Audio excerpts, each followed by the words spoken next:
Hi friends, welcome to RST Healthy Kitchen. For more videos, subscribe my channel. Hi friends, இன்றைக்கி பார்க்க போகிற recipe என்னென்னா ஆடி கடைசி வெள்ளி படையல் தான் பார்க்க போகிறோம். ஸ்கிப் பண்ணாமல் பாருங்கள், அப்போ தான் உங்களுக்கு புரியும். இதில்னா முருங்கைக்காய் கத்திரிக்காய் சாம்பார், முருங்கைக்காய் கத்திரிக்காய் பொரியல், பருப்பு போட்ட அவரைக்காய், ஜவ்வரிசி சேமியா பாயசம் இதில் நான் செஞ்சு காட்டியிருக்கேன். நான் ஃபஸ்ட்டே வடையும் சக்கரை பொங்கலும் வீடியோ போட்டிருக்கேன். என் சேனலில் போய் செக் பண்ணி பாருங்கள். டிஸ்கிரிப்ஷன்லையும் கொடுக்குறேன், செக் பண்ணிக்கோங்க. சேனலில் ஃபஸ்ட் டைம் பார்க்குறீங்கன்னா சப்ஸ்கிரைப் பண்ணிக்கோங்க. பக்கத்தில் இருக்க பெல் ஐக்கானை கிளிக் பண்ணுங்கள். அதில் ஆல் ஆப்ஷன் இருக்கும், அதை கிளிக் பண்ணால் என்னோடய வீடியோஸ் உங்களுக்கு நோட்டிஃபிகேஷனில் வரும். ஃபஸ்ட்டு நம்ம கத்திரிக்காய் முருங்கைக்காய் பொரியல் பார்க்கலாம். அதுக்கு அடுப்பில் ஒரு கடாயை வச்சுட்டு 2 டேபிள் ஸ்பூன் எண்ணெய் விட்டுக்கோங்க. எண்ணெய் விட்டுட்டு கடுகு போட்டு கடுகு பொரிஞ்சதும் 2 வெங்காயத்தை சின்னதாக கட் பண்ணியிருக்கேன், அதை சேர்த்துட்டு கொஞ்சமாக இடித்த பூண்டை சேர்த்துட்டு நல்லா வதக்கிக்கோங்க. இது நல்லா வதங்கினதும் நம்ம தேவையான உப்பு,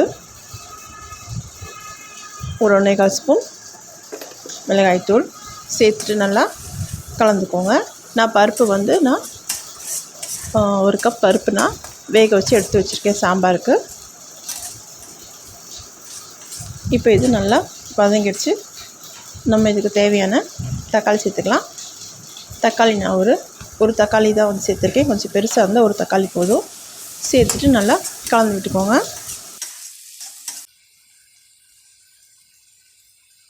இப்போ நல்லா வதங்கி எண்ணெய் பிரிஞ்சு வருது. இந்த சமயத்தில் நம்ம முருங்கைக்காயை சேர்த்துக்கலாம்.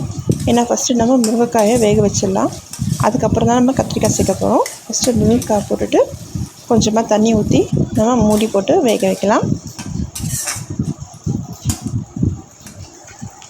முருங்கைக்காய் ரொம்ப வெந்துடக்கூடாது, முக்கால்வாசி வெந்தது நம்ம கத்திரிக்காய் சேர்த்துடலாம். இப்போ இது ஒரு பக்கமாக வேகட்டும். அதுக்குள்ளே நம்ம சாம்பாருக்கு தாளிச்சிக்கலாம். அதுக்கு ஒரு பாத்திரத்தில் 2 டேபிள் ஸ்பூன் எண்ணெய் விட்டுக்கோங்க. எண்ணெய் காஞ்சதும் ஒரு 1/4 ஸ்பூன் கடுகு, 1/4 ஸ்பூன் சீரகம், இது புரிஞ்சதும் நம்ம ஒரு காஞ்ச மிளகாய் சேர்த்துக்கலாம். சேர்த்துட்டு ஒரு வெங்காயத்தை நான் சேர்த்துருக்கேன், சின்ன சின்னதாக கட் பண்ணி அதையும் சேர்த்துட்டு நல்லா வதக்கிக்கோங்க. இது நல்லா வதங்கினதும் நம்ம ஒரு தக்காளி சேர்த்துக்கலாம். நான் ஒரு பெரிய தக்காளி எடுத்திருக்கேன், ஒரு தக்காளி சேர்த்துட்டு அதையும் நல்லா வதக்கிக்கோங்க.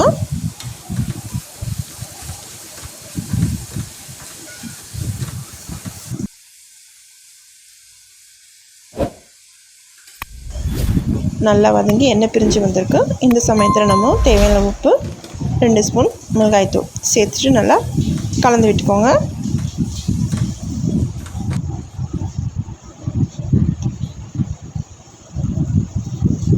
நல்லா கலந்துட்டு நான் ஒரு ஸ்பூன் சாம்பார் பொடி சேர்த்துருக்கேன். இந்த சாம்பார் பொடி ரெசிபி நான் ஃபஸ்ட்டே என் சேனலில் போட்டிருக்கேன், உங்களுக்கு தேவைப்பட்டால் நீங்கள் போய் செக் பண்ணி பாருங்கள். இதையும் சேர்த்து நல்லா கலந்துட்டு நம்ம கட் பண்ணி வச்சுருக்கேன் முருங்கைக்காயை நல்லா சேர்த்துக்கலாம். சேர்த்துட்டு ஒரு தடவை நல்லா கலந்து விட்டுக்கோங்க. ஒரு தடவை கலந்துட்டு நம்ம இதை இப்போது வேக வைக்கலாம். ஏன்னா நம்ம கத்திரிக்காய் லாஸ்ட்டாக தான் சேர்க்க போகிறோம், ஏன்னா அந்த கத்திரிக்காய் சீக்கிரமாக வெந்துடும். இது ஒரு முக்கால்வாசி வெந்ததும் நம்ம கத்திரிக்காய் சேர்த்துக்கலாம். இப்போ இதுக்கு வாசனைக்கு கொத்தமல்லி, கருவேப்பிலையை சேர்த்துட்டு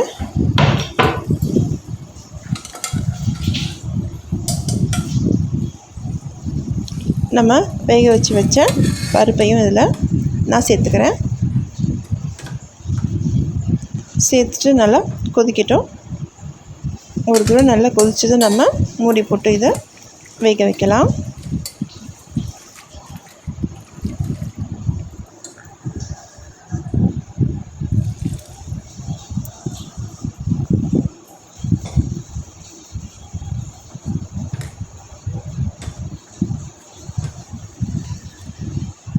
இப்போ நல்லா கொதிக்குது. இப்போ நம்ம மூடி போட்டு இதை வேக வைக்கலாம்.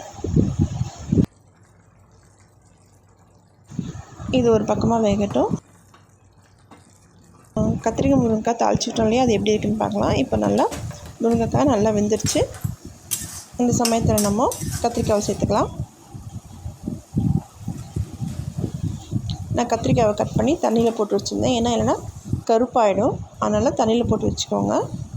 இப்போ நான் கத்திரிக்காய் இதில் சேர்த்துக்கிறேன்.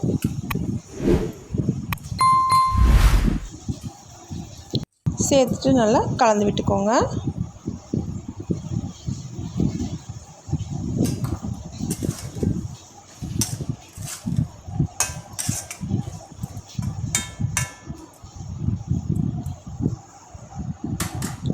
இப்போது கத்திரிக்காய் வேகட்டும். நம்ம மூடி போட்டு வேக வைக்கலாம். இப்போ சாம்பார் பார்க்கலாம். சாம்பாரில் முருங்கைக்காய் முக்கால்வாசி வெந்திருக்கு. இப்போது கத்திரிக்காயில் சேர்த்துட்டு திருப்பி நம்ம ஒரு 5 நிமிஷம் வைக்கலாம். நம்ம காயெல்லாம் வெந்துட்டு அப்புறம் தான் நம்ம புளி ஊற்றணும். அதனால் திருப்பி நான் மூடி வைக்கிறேன்.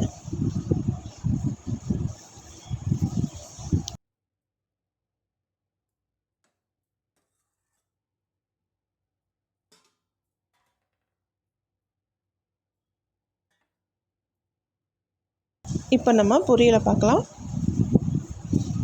இப்போ பாருங்கள், நல்லா எண்ணெய்லாம் பிரிஞ்சு நல்லா முருங்கைக்காய் கத்திரிக்காய் நல்லா வெந்து சமையல் சூப்பராக வந்திருக்கு. இது அப்படியே 2 தடவை நல்லா கலந்து விட்டுக்கோங்க.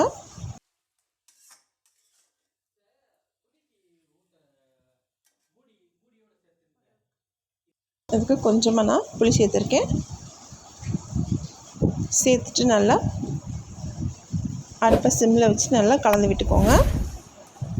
இதில் புளி சேர்த்தா தான் அந்த டேஸ்ட்டு செமையாக இருக்கும்.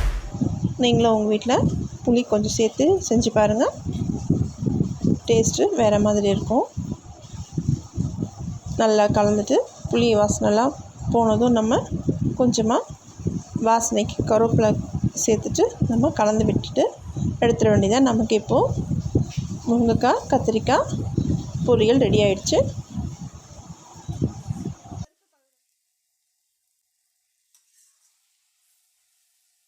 இப்போ நம்ம சாம்பார் பார்க்கலாம். இப்போது சாம்பாரில் முருங்கைக்காய் கத்திரிக்காய் நல்லா வெந்து வந்திருக்கு. இப்போ நம்ம புளி சேர்த்துக்கலாம். நான் இதுக்கு ஒரு கோலி உருண்டை சைஸு புளியை நான் ஊற வச்சு வச்சுருந்தேன். அதை நான் இப்போது இதில் நான் சேர்த்துக்கிறேன்.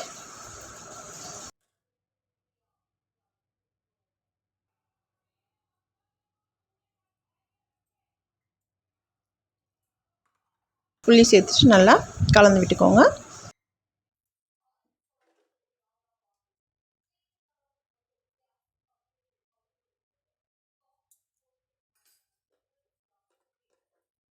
கம்மியாக இருக்குது, அதனால நான் உப்பு கொஞ்சம் சேர்த்துக்கிறேன். சேர்த்துட்டு நல்லா கொதிக்க விடுங்க. நல்லா கொதித்து வந்ததும் வாசனைக்கு கருவேப்பிலை கொத்தமல்லி சேர்த்துட்டு இறக்கிட வேண்டியதான். நமக்கு சுவையான முருங்கைக்காய் கத்திரிக்காய் சாம்பார் ரெடி ஆகிடுச்சு. இப்போ நம்ம ஜவ்வரிசி பாயசம் எப்படி பண்ணலான்னு பார்க்கலாம். இதுக்கு நான் ஃபஸ்ட்டு 2 கப் தண்ணி கொதிக்க வச்சுருக்கேன். அது கொதிச்சதும் நான் 1 கப் ஜவ்வரிசி சேர்த்துக்கிறேன். இது சின்ன ஜவ்வரிசி, நீங்கள் பெரிய ஜவ்வரிசி கூட யூஸ் பண்ணலாம். எனக்கு இது தான் கிடச்சிது, அதனால் நான் இதை யூஸ் பண்ணுறேன். நல்லா கொதிக்க விட்டு ஒரு 10 நிமிஷம் கழித்து பார்த்தீங்கன்னா நல்லா வெந்திருக்கும். இப்போ நல்லா வெந்திருக்கு. இந்த சமயத்தில் நான் ஒரு 4 டேபிள் ஸ்பூன் சேமியா சேர்த்துருக்கேன். நான் ஒரு பேக்கெட் பால் தண்ணி ஊற்றாமல் காய்ச்சி வச்சுருக்கேன். இது வெந்து வரட்டும். இப்போ இது நல்லா வெந்து வந்துடுச்சு. இப்போ நான் காய்ச்சின பாலை இதில் சேர்த்துக்கிறேன். சேர்த்துட்டு நல்லா கலந்துக்கோங்க. நல்லா கலந்துட்டு நான் இதுக்கு ஒரு 1/2 கப் சர்க்கரை சேர்த்துருக்கேன். உங்களுக்கு சுகர் எவ்வளோ தேவைப்படுமோ அவ்வளோ சேர்த்துக்கோங்க. சேர்த்துட்டு நல்லா கலந்து விட்டுட்டு முந்திரி திராட்சையை நான் வறுத்து சேர்த்துருக்கேன். அவ்வளோதான், நமக்கு இப்போது ஜவ்வரிசி பாயசம் ரெடி ஆகிடுச்சு. நெக்ஸ்ட்டு நம்ம அவரைக்காய் செய்யலாம். அதுக்கு அடுப்பில் ஒரு கடாயை வச்சுட்டு 1 டேபிள் ஸ்பூன் எண்ணெய் விட்டுக்கோங்க. எண்ணெய் காஞ்சதும் கடுகு, ஒரு காஞ்ச மிளகாய் சேர்த்துட்டு ஒரு வெங்காயத்தை சேர்த்துருக்கேன். வெங்காயம் நல்லா வதங்கினாலும் கட் பண்ணி வச்சு அவரைக்காவை சேர்த்துக்கோங்க. சேர்த்துட்டு நல்லா கலந்து விட்டுக்கோங்க. கலந்துட்டு 1/2 கப் தண்ணி சேர்த்து அதுக்கு தேவையான அளவு உப்பு சேர்த்துட்டு நல்லா இதை கலந்து விட்டுட்டு வேக வைங்க.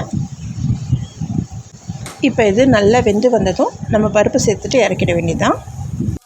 அவ்வளோதான், சுவையான பருப்பு அவரைக்காய் ரெடி ஆகிடுச்சு. இந்த வீடியோ உங்களுக்கு பிடிச்சதுன்னா என் சேனலை சப்ஸ்கிரைப் பண்ணிக்கோங்க. பக்கத்தில் இருக்க பெல் ஐக்கானை கிளிக் பண்ணுங்கள். அதில் ஆல் ஆப்ஷன் இருக்கும். அதை கிளிக் பண்ணால் தான் நான் போடுற வீடியோஸ் உங்களுக்கு நோட்டிஃபிகேஷனில் வரும். இந்த வீடியோ உங்களுக்கு பிடிச்சதுன்னா லைக் பண்ணுங்கள், ஷேர் பண்ணுங்கள், கமெண்ட் பண்ணுங்கள். தேங்க்ஸ் ஃபார் வாட்சிங்.